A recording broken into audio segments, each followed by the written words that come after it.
누가복음 18장 26절 우리 다 같이 읽겠습니다. 듣는 자들이 가로되 그런즉 누가 구원을 얻을 수 있나이까. 우리 주님 말씀하시기를 부자가 천국에 들어가는 것은 약대가 바늘 귀로 들어가는 것보다 힘들다. 그러기만 하니까 굉장히 충격을 받았습니다. 야, 그럼 부자들 한 사람도 천당 못 들어갈 것 아니야. 누가 그러면 부자가 되어서 천당 들어가겠는가? 전에도 말씀했지만은 예수 믿기 전에 부자 된 사람은 참으로 불쌍한 사람입니다. 그건 눈물을 흘리도록 불쌍한 사람입니다. 여러분, 예수 믿기 전에 부자 안 된 것 참 고맙게 생각하십시오. 부자 되었으면 오늘 여러분 이 자리에 와서 안 앉아 있어요. 왜? 이미 배부르고, 이미 만족하고, 이미 웃고 있는 사람이 다른 것 받으려고 합니까? 예수님께서 마음이 가난한 자는 복이 있나니 천국에 있을 것이라. 가난한 사람이 뭐 달라고 내밀지, 뭐 자기가 넘치기는 사람이 달라고 내미나요? 하나님이 구원을 받아라 해도 소용없어요. 그런 것 우리는 필요 없습니다. 우리는 다 있습니다. 그렇게 하고 마는 것입니다. 이러므로 부자가 천국에 들어가는 것은 약대가 바늘귀로 들어가는 것보다 힘들다. 그렇게 말하니까 제 아들이 깜짝 놀랐습니다. 야, 그러면 누가 천국에 들어가겠습니까? 27절 가라사대 물어 사람의 할 수 없는 것을 하나님은 하실 수 있느니라. 그런데 부자도 천당 들어갈 수 있습니다. 어떻게 하느냐? 사람은 못하되 하나님이 하신다. 때려 부숴버리거든. 거지로 만들어버립니다. 부자로 살다가 거지가 되어서 천부의 여지 없어 손들고 옵니다고 오는 사람 많아요. 내가 불광동에서 개척할 때도 그 다 떨어진 천막에 냄새나는 가마니 위에서 우리 예배드릴 때도 손꼽는 부자들 몇 사람이 그 가마니에 와서 엎드려서 울고 기도했습니다. 그 사람들 옛날에 잘 살았어요. 한 사람은 건축업하는 사람인데 뚱뚱하고 잘 사는 사람. 또 한 사람은 개성 사람인데 장사를 해서 아주 잘 사는 사람. 예수란 옛자도 모르는 사람입니다. 그런 사람들이 바싹 망해버렸어요. 알거지가 되니까 그들이 와서 회개하고 예수 믿고 그냥 새벽 기도로부터 철야 기도 나오면서 늘 하는 말이 뭐냐면 부자 때 예수 믿었으면 하나님께 많이 드릴 걸. 그 말 누가 못해요, 그 말. 나는 그런 말 하면 확 쥐어박아버리고 싶습니다. 말이나 하지 말지. 자기 부자 때는 주님께 아무리 달라 해도 안 드리고 믿지도 않는 사람이 꼭 와서 그 소리 합니다. 그때 예수 믿었으면 주님 사업 많이 할 걸. 그러나 그때는 예수를 안 믿습니다.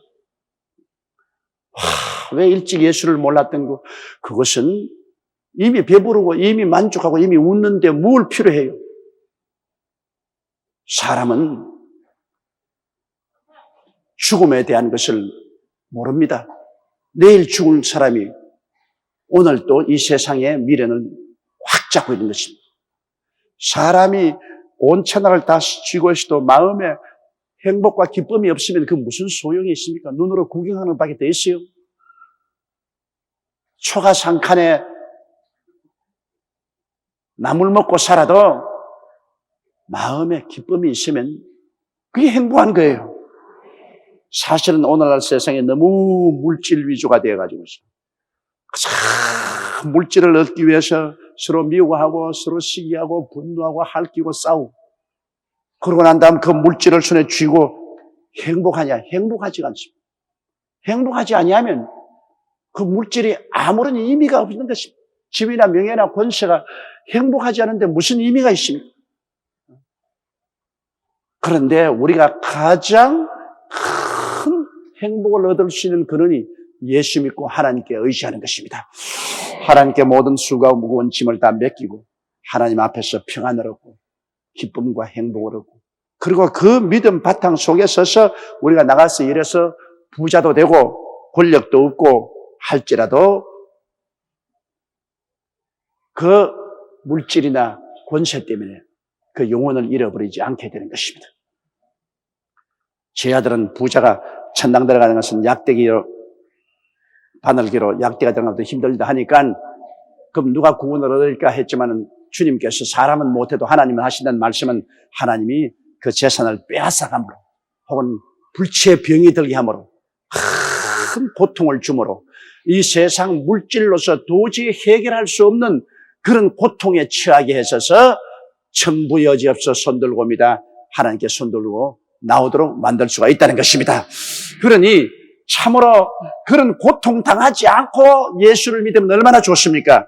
고통당하고 믿으면 상처투성이가 되는데 지혜 있는 사람 고통당하지 않고 주님께 회개하고 나와서 하나님을 믿는 것 얼마나 지혜로운 일인지 모릅니다. 여러분은 굉장히 지혜로운 분들인 것입니다.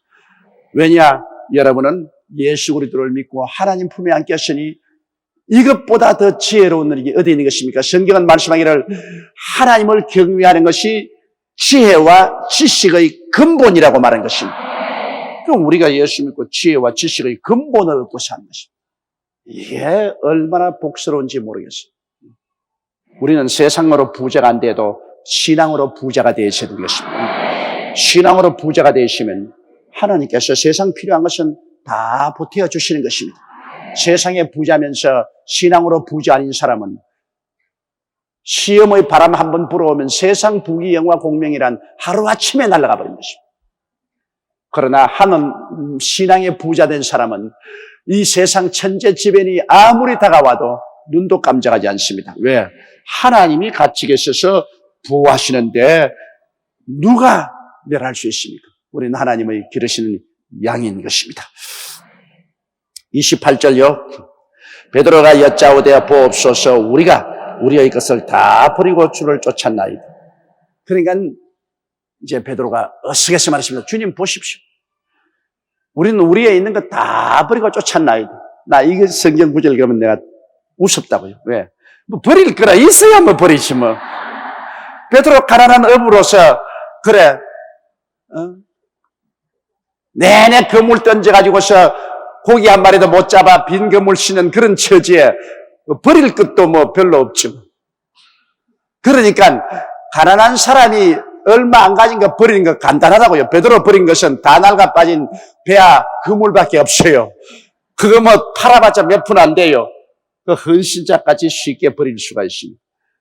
많이 가진 사람 문제죠. 내가 우리 교회에서 목회하면서 보니까 완전히 파산해가지고서 자동차를 운전하면서 다리 밑에 가면 다리가 무너져라. 그리고 그냥 막 버스 가운데 버스로 확 달라드는데도 버스가 피해가고 죽을라 해도 안 죽더라는 것입니다. 그래서 친구의 전도를 받고서 우리 여의도 순복음교회로 나왔는데 이쪽에 여기 앉았었는데 그가 왜냐하면 그 친구가 미리 내게 이야기해 목사님 내 오늘 파산당한 사람 한 사람 데리고 올 테니까 목사님 그 사람 보세요. 그거 내가 데리고 있을 거니까 여기 있다고 앉았어. 근데 그가 왜 왔냐 하니까 조 목사가 무슨 재주가 있어가지고서 그렇게 많은 사람을 불러 모아가지고서 사람들을 갖다가 완전히 정신을 헷가닥하게 만들어서 그 많은 돈을 뽑아가 자기 포켓도에 다 집어넣는다. 이건 순수하게 안 믿는 사람이니까 교회에서 나도 헌금이다 내 포켓으로 들어간 줄 알고 자원 재주도 보통 재주가 아니다. 그래서 그 좀 배워야 되겠다. 나도 좀 배워가지고서 좀 돈 좀 모아야 되겠다. 그렇고 이게 와서 앉아서 설교를 듣다가 말씀에 그냥 부딪혀가지고서 그만 통의하고 잡아가고 그날 울고 불고 뭐 콧물 흘리고 눈물 흘리고 야단이야. 그래서 예의 맞추고 내 사무실에 데리고 왔어요. 그래서 자기가 그 말을 하더라고요. 목사님 내가 오해하고 왔습니다. 목사님 사람들을 전부 다 희한하게 정신을 혼미케 해서 돈 빼앗는 줄 알았는데 하나님 말씀을 듣고 내가 너무너무나 내가 잘못 살은 것을 회개하고 오늘 나도 이제 예수 믿고 올바른 사람 되겠습니다. 그래서 예수를 믿고 그 다음 기도도 하고 성령도 받고 내가 이제 전도하러 갈 때 남미까지 따라붙었어. 빚을 내서 그냥 남미까지 은혜 받는다고 남미까지 따라붙지.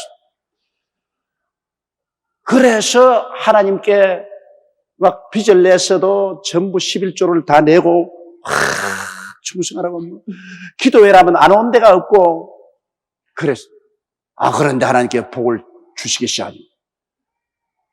그때도 한 10억 빚이었는데 10억 같으면 지금으로부터 한 20년 전이니까요. 그때 돈 10억 같으면 요사에 한 100억이 넘을 겁니다, 빚이. 그런데 하나님이 축복을 해 주시시니까 2, 3년 이내에 그 빚 다 갚더라고요. 그 다음에는 여기 와서 매년마다 11조를 한 달에 1,000만 원씩 1억 2천만 원이 넘게 11조를 가지고 왔어요. 그 다음에 11조가 점점 많아져 가지고서 11조가 이제 2억이 되니까 하루는 11조를 그때 6천만 원인가 가지고 내게 왔는데 손이 벌벌 떨더라고요. 아예 큰일 나고. 전에 말이지 가난할 때 11조 하자면 목사님 11조 가져왔습니다. 복 주십시오. 100만 원, 200만 원, 뭐 300만 원, 500만 원 할 때는 기쁘게 내더니만 6천만 원짜리 11조를 가져오는데 손이 달달달 떨더라고요. 그 다음에는 11조를 수표로 1억짜리를 끊어서 오더니만 나에게 하는 말이 목사님 이 교회에 내가 마지막 오는 것 같습니다. 그러더라고요. 왜 그러냐고요. 목사님은 내 사업과 생활을 알기 때문에 11조가 얼마나 것을 알고 있으므로 내가 안 낼 수가 없는데 도저히 아까워서 못 내겠습니다. 나 솔직히 말하는데 도저히 내 아까워서 못 내겠습니다. 밤새도록 고민을 합니다. 그러니까 다른 교회로 가겠습니다.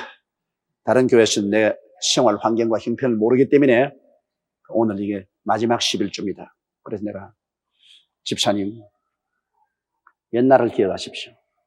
옛날에 집사님 거지가 돼가지고서 자살하려고 하고 철푼 돈이 없을 때 내가 지방에 부흥회할 때마다 따라오고 해외에 부흥회할 때 돈 빌려가지고 따라오고 그래서 그 해외에서 남미에서 식사하고 식당에서 당신 무릎을 꿇어 앉아가 흐느껴 울고 내가 안수해주고 내가 집 40분도 그 남미에서 현장에서 당신 집 40분 줬지 않습니까?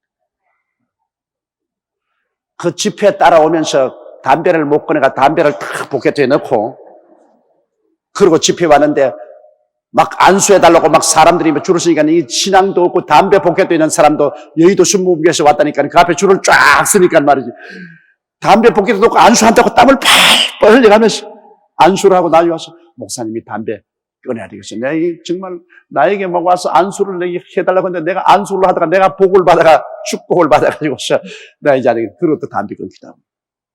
근데 당신 그 과거를 생각하라. 지금 이 물질 축복을 받아가지고 잘 되니까 돈 1억이 왜 아깝냐? 목사님 안 당해보면 모릅니다. 내가 1,000만 원, 2천만 원 낼 때는 괜찮더니만 알다시피 목사님 작년에 내가 1억 내고 올해는 2억을 지금 2억째 냅니다. 목사님 밑에서는 내 생활을 다 알기 때문에 안 낼 도리가 없고 내려고 하니까 너무너무 힘이 듭니다. 그러니까 다른 데로 가겠습니다. 그러고서 다른 데 떠났다. 떠나가지고서 다른 어떤 조그마한 교회에 가서 그곳에 가서 뭐 예수 믿는다고 하고 왔다 갔다 하더니만 문제가 생겨가지고서 부부간에 이혼했습니다. 이혼하고 그 다음에 뭐 돌아다니든지 다 손 털었단 말을 들었습니다. 여러분 사람이 축복받고 좋을 때 하나님께 10억을 내면 어때요? 나 그 도저히 알 수가 없어. 사람들이 어려울 때는 교회 와서 쉽게 잘하는데 좀 살만하면 그 다음 안녕히 계십시오 그런다면 그러니까 우리 하나님이 복을 내릴 수가 없는 걸 내가 알았어요. 아무나 축복을 줄 수가 없어. 축복을 주면 교회를 떠나가니까. 어려울 때는 죽도록 매달리다가 복을 받으면 교회를 떠나가요. 그걸 내가 알 수가 없어. 잘 때면 잘 쓸수록 더 감사해야 되겠는데요. 그러므로 하나님께서 복 주기 전에 대단히 내리 쥐어박는 것은 되게 얻어맞고 하나님께 겁을 집어먹고 너 복 받고도 너 하나님 안 떠나겠느냐? 그걸 시험하는 거죠. 이러므로 우리의 예수 믿는 사람들이 그저 중류 이상으로 생활할 정도로 하나님께 복을 주고 그 다음에는 더 이상 복을 안 주는 이유는 영혼 안 잃어버리려고. 더 주면 영혼 잃어버리기 때문에 막 밥만 먹고 살아. 밥 먹고 중요쯤 이렇게 살고 더 이상 내 주면은 너 날 버리고 나갈 거다니까. 그래서 참으로 하나님께 크게 복을 받고 부자가 되고 난 다음에도 주님을 버리지 않고 성실히 섬긴다는 것 너무너무 힘이 듭니다. 나는 그래서 이분이 참 너무나 정직하게 교회를 떠나더라고요. 그냥 떠난 게 아니라 내게 와서 목사님 난 11조 때문에 도저히 교회 시험 들어서 못 나오는데 11조 모르는 교회 나가 계십니다. 목사님은 내가 망했다가 올라오는 과정을 다 알고 계시기 때문에 우리 11조가 얼마나 걸 환하게 알고 계시므로 이 교회는 못 나오겠습니다. 이 11조 봉투를 들고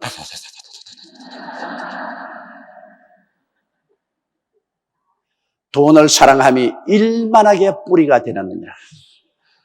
하나님을 사랑해야지. 돈을 사랑하면 일만하게 뿌리가 돼요. 돈을 가지지 말란 말 안 하십니다. 주님께서. 돈을 사랑하지 말라고 하신 것입니다. 사랑은 주님만 해야 돼요. 주님만. 돈을 사랑하면 안 돼요. 돈은 많아질 수도 있고 적어질 수도 있습니다. 하나님만 사랑해야지.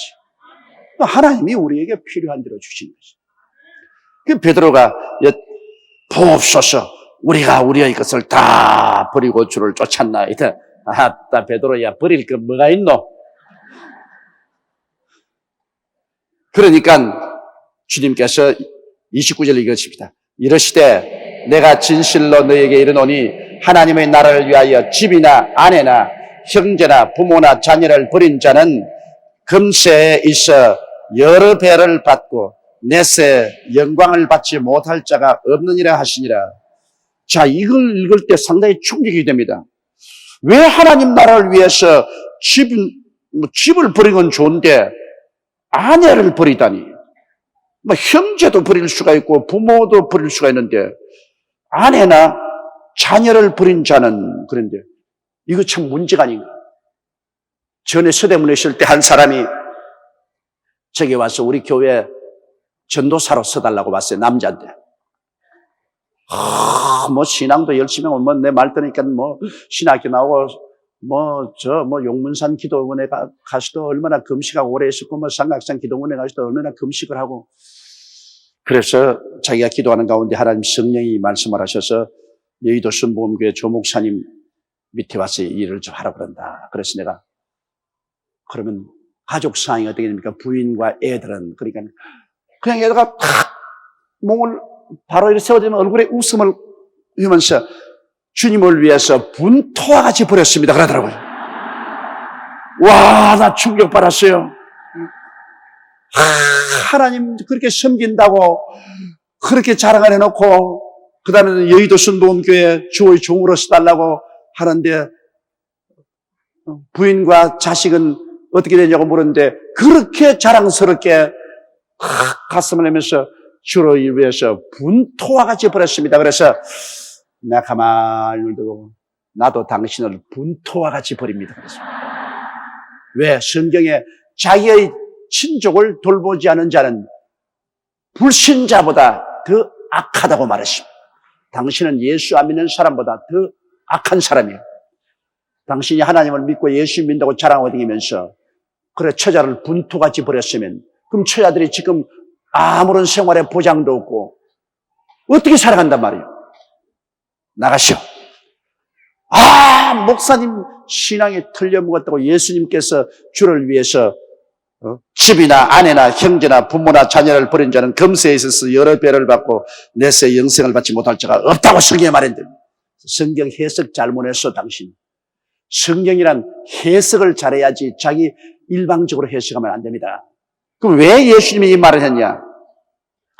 그 당시에 유대인 사회에서는요, 예수를 믿으면 그 가족이나 친족들이 모여가지고서 그 사람 예수를 믿었기 때문에 죽었다고 생각하고 관을 가지고 와서 빈 관을 가지고서 장례식을 치릅니다.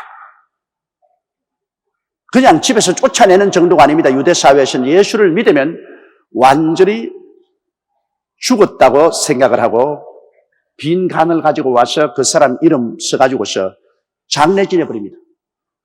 그래서 예수 믿으면 별 도리 없이 집도 잃어버리고 그 다음에는 아내나 형제나 부모나 자식들 다 잃어버립니다. 자동적으로 자기가 원해서 버린 것 아닙니다. 예수 믿기 때문에 그 사회가 이 사람을 쫓아내버리는 것입니다. 그리고 그 아내가 절대로 예수 믿는다고 나온 사람에게 유대인의 아내가 남편과 같이 안 삽니다. 남편 버려버려요. 그럼 돌아오려면 예수 그리스도를 믿는 신앙을 포기하고 돌아오라는 것입니다. 난 예수 안 믿겠다고 포기하고 돌아오라. 그러니 예수님을 포기하고 어떻게 돌아갑니까? 그러므로 나는 죽어도 예수를 믿겠다고 하면 집도 잃어버리고 아내도 친척도 자식도 부모도 다 잃어버린 것입니다. 그걸 말하는 것입니다. 내가 예수 믿는데 긁어친다고 처자를 분토같이 버리는 거 이거는 말도 아니죠. 아무리 처자를 데리고 부모와 같이 살고 싶어도 그쪽 편에서 버리는 것입니다. 나는 성경 읽을 때마다 늘 느끼는 것은 바울 선생이 여자를 그렇게 안 좋아해요. 이 바울 선생께서 그 여자를 너무 안 좋아하기 때문에 설교할 때 고통을 많이 당합니다. 해외에 가서 내가 여자들을 많이 구역장으로 쓰고 여자들을 많이 주의 종으로 쓰라면 더구나 구라파나 이런 나라에서는 나에게 막 굉장히 항의합니다. 왜? 성경에 바울 선생께서 여자는 교회에서 잠잠하라고 그랬다.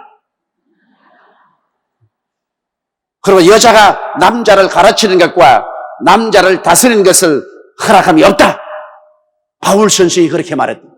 그럼 내가 혼자서 나 바울 선생 마누라에게 대기당했구나. 그래서 성경을 하나님께 계시받았을 때도 왜 이렇게 여자들을 구박을 해야 합니까? 그 바울 선생께서는 교회에서 보면 여자는 교회에서 입도 번긋 못하게 하라 그랬습니다. 그리고 여자들은 절대로 남의 가르치거나 남자를 다스리는 일을 못하라 그랬습니다. 내 생각은 그런 생각이 들어요. 바울 선생이 평생을 예수 믿고 난 다음에 혼자 살았는데 그가 원래 산헤드린 회원이면 결혼 안 하고는 산헤드린 회원이 될 수 없습니다. 유대인의 최고 종교기관인 산헤드린 회원은 반드시 가정을 가진 사람입니다. 그 다음 바울 선생이 예수 믿고 난 다음에 그 부인에게 무시무시하게 핍박을 받고 발길로 채여서 쫓겨난 것이 틀림이 없어요. 그 다음 사도가 돼서 일생을 혼자 살았는데 바울 선생은 여자라 하면 막 자다가도 깜짝 일어나서 싫어하는 거야. 그래서 내가 속으로 대기 당했구나. 나중에 천당 올라갑니다. 그거 꼭 한번 물어보려고 그래요, 바울 선생. 왜 바울 선생께서 여자에 대해서 부정적으로 생각했습니까? 굉장히 당신 당했군요. 그거 내가 꼭 한번 물어보려고. 왜? 나는 목회해보니까 여성들이 정말 주님을 뜨겁게 사랑하고 그리고 오늘도 보십시오. 여기 90%는 여자 성도들이 모였습니다. 그리고 구역장, 지역장들도 다 우리 여성 성도들이 뜨겁게 일하고 그래서 나는 여성 성도 찬미자인 것입니다. 그러니까 내가 해외 다니면서 언제나 교회 여자들을 중직에 등용하라. 여성들을 많이 써라. 그리고 주의 종들도 여성들을 많이 써라. 그러면 미국이나 구라파 교회에서는 막 나에게 반발합니다. 반발하면서 비성경적이다. 그래서 내가 하는 말은 너희들이 성경을 잘못 해석해서 그렇다. 여자는 교회에서 잠잠하라 그랬지. 구역장, 지역장, 전도사님은 교회에서 잠잠하라 그런 말은 안 했다. 그러니까 하나님의 직분 안 받은 보통 여자들은 교회에서 그냥 잠잠하고 있고 교회에서 구역장, 지역장, 주의 종의 사명을 받은 사람들은 하나님의 종이니까 하나님 사회에 될 것 아니야. 그리고 또 성경에 여자가 남자를 가르치거나 남자를 다스리는 걸 허락하지 않는다. 그래서 그것도 또 다르다. 보통 여자를 말하는 것이지. 여기에는 하나님이 불어서 주의 종으로 삼아놓으면 주의 종은 여자가 아니다. 주의 종이다. 주의 종이니까 주의 종은 얼마든지 가르칠 수 있고 다룰 수 있다. 왜 여자들이 바지를 입고 나오느냐? 성경에는 여자가 바지를 입고 나오면 하나님 앞에 못 나오게 했는데 왜 여자들이 바지를 입고 남장을 하고 나오냐? 남장한 여자는 교회 못 들는데 그래서 미국이나 구라파 교회에서 이 치마 안 입고 나오면 문간에서 쫓아버립니다. 그러면 내가 또 거기에 대답할 말이 있지. 당신네들 모든 것을 구라파에서만 생각하면 안 된다. 이 세계에서 인종이 제일 많은 나라가 어느 나라냐? 중국이다. 중국은 10억이 넘는다. 제일 인종이 많다. 그런데 중국을 보면 원래 여자 옷이 바지다. 치마가 여자 옷이란 말이 어디 있냐 너희들. 늘 구라파 사람들은 볼 때는 치마가 여자 옷이라고 했죠. 그러나 우리 아시아에서는 인종이 제일 많은 중국에서는 정상적으로 여자 옷이 바지다. 그 여자 옷이다. 보는 관점에 따라서 다르다. 그러니 구라파 너희에서는 치마 아니면 또 쫓아내나 우리는 바지 입고 와도 교회 들어오는 것이 바지가 바로 여자 옷이다. 그래서 내가 온갖 그런 논쟁을 많이 했기 때문에 박사가 됐다고 지금. 여자 변호하는 박사가 됐어 지금. 왜? 구라파나 미국에 가면은 그러기 때문에 구라파와 미국이 자유민주주의에서 여권이 신장되었다고 생각하지만 여러분 절대 안 그렇습니다. 여권은 한국만쯤 신장된 곳이 없어요. 구라파와 미국의 여자가 여권이 신장되지만 교회요. 여자 집사 없어요. 교회 헌금 거둘 때도 여자가 하지 않습니다. 안 내도 여자는 못해요. 아예 여자는 그냥 교회에 와서 그냥 가만 앉아 있어요. 아주 여권이 신장 안 됐어요. 그리고 또 구라파 미국은 남편이 월급 받아서 절대로 부인에게 월급 봉투 안 줍니다. 내가 그러거든. 월급은 우리 한국에서는 월급 받으면 월급 봉투 떼보지도 안 하고 부인에게 준다 하면 그 사람들이 전부 다 합니다. 미쳤어? 왜 지가 일해가지고서 월급 받아가지고서 왜 여자에게 주냐 하는 거라. 그 남자 돈이지. 그래서 내가 당신들만 완전히 미쳤구나. 부부 일신인데 월급을 받으면은 부인에게 주어서 부인이 살림을 하게 하는 것이 정상적인 것이 아니가 이네. 아니야. 우린 절대 안 줘. 보겠다는 거. 그래서 서양 만화를 보면 언제든지 아침마다 부인이 돈 좀. 그러면 남편이 얼마? 그러면 얼마나 그러면 뺏어주고 그 이상은 안 줘요. 그러니까 남편이 탁 돈 월급 받은 거 가지고서 그러면 오늘 요번 생활비는 요것만 해라. 그러니까 늘 부인이 구라파에서나 미국에서는 돈 때문에 웁니다. 돈 좀 줘. 그럼 남편이 돈 안 줘. 그래서 많은 미국 가정이 불행하게 되는 이유는 남편이 돈을 안 주면 부인이 잠자리를 다른 방에 가서 합니다. 돈 안 주면 나는 같이 안 자겠다. 그런 캠페인을 해서 돈을 얼마씩 받아낸다고요. 이러니까 여러분, 이 구라파나 미국의 여성들이 자유권이 있다고 생각하지 마세요. 우리 한국의 여성만큼 예수님이 들어와서 자유케 한 나라가 없습니다. 여자들 교회 와서 다 집사로서 다 일하고 그냥 주의 종으로서 다 일하지요. 그 다음에 한국의 여성들이 경제권이 얼마나 많습니까? 한국의 돈은 다 여성들이 가지고 주물럭거리지만 남자들이 무슨 돈 가지고 주물럭거립니까? 미국에는 여성들이 늘 남편 보고 돈, 그런데 요새 우리 한국은 어지간한 중류 이상에 가지고 남편이 언제나 출근하기 전에 부인 보고 돈. 무슨 돈을 그렇게 많이, 오늘 친구하고 차도 마셔야 되고, 오늘 친구하고 뭘. 그래서 미국에나 구라파는 여자들이 돈 생기면 다 숨기는데, 한국에는 남자들이 돈 생기면 숨긴다고 구두 밑에 넣었다가, 여러분 남편들 자세히 옷을 추워보든지 어디 추워보세요. 돈 숨겨놓았다고. 내가 전에 남편들이 돈을 어디 감추는가, 그거 MBC 텔레비인가 나온 거 보니까 부인이 자꾸 조사를 하니까 그 남편이 돈을 숨기는데 어디 숨겨느냐? 화장실 들면 물 싹 내려면 그 밑에 거기다 부인이 옴칸 잘 찾아내니까 어디로 찾으니까 나중에 화장실에 들어가서 이 뚜껑 열어서 물 내려 고에다가 테이프로 딱 붙여놨어요. 봉투에 내가. 그래가 필요할 때마다 화장실에서 곧 떼가지고서 여기서 또 테이프다. 그러다가 그것이 부인에게 들켰어요. 왜냐? 부인이 화장실에 들어가서 화장실을 쓰는데 이 고장이 났단 말입니다. 고자나 그 고치려고 뚜껑을 열어보니까 그게 테이프에 돈을 딱 풀려라. 그래가 몰수를 당했어, 몰수를. 그러니까 별 도리 없이 돈을 자기가 특별히 쓰려면 조금씩 감춰야 돼. 나도 감추다가 들켰다고.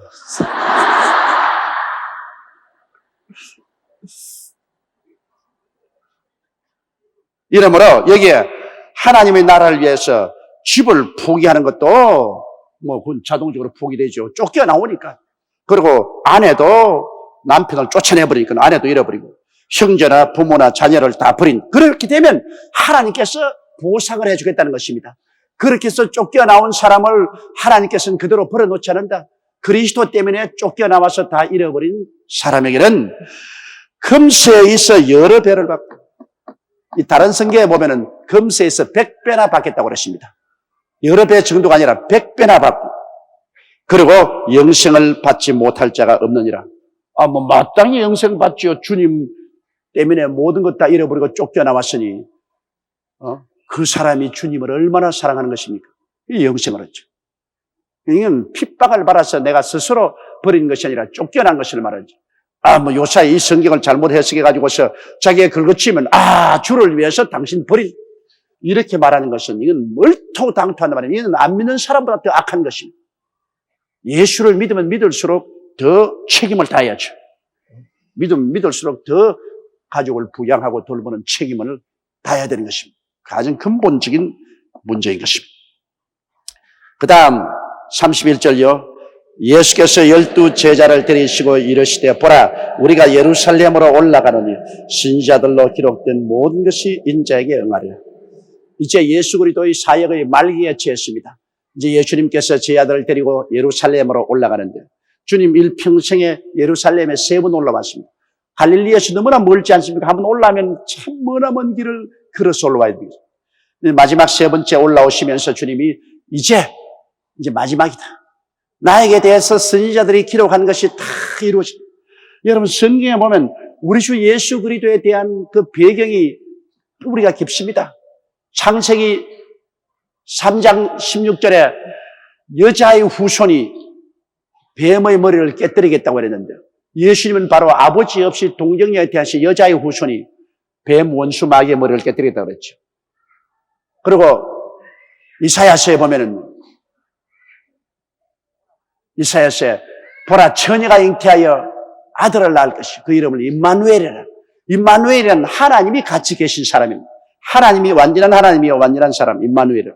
그 예수님 태어나기 전에 벌써 600년 전에 이사야는 예수 그리스도께서 하나님이라는 것을 말했습니다.